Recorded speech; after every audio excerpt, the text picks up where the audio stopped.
Third tool that we are going to use for this course is Tango.us. We have our lab guides built using Tango app. Tango allows you to create a stepwise lab guides that is perfect for a hands-on course like ours.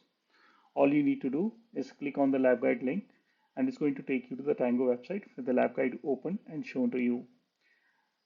The link to this particular lab guide can be found in the description section.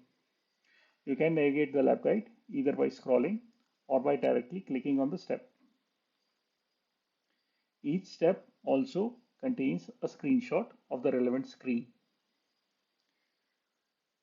The screenshot also marks the input box or the toggle that you need to fill in that step using the orange box. You can also zoom in and out of the screenshot using the controls. You can also drag the screenshot in the zoomed in position.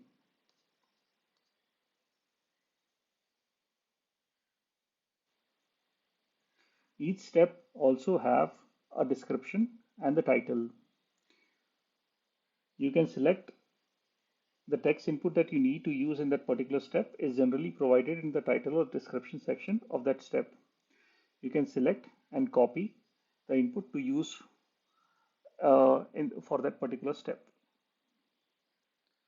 Tango also have a Chrome plugin that makes the lab guides more interactive.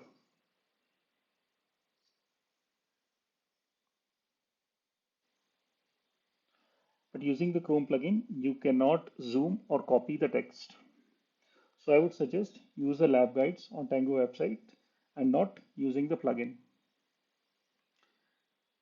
Feel free to play around with the lab guide and get yourself familiar with the Tango lab guides. All our labs are going to be driven using the Tango lab guides.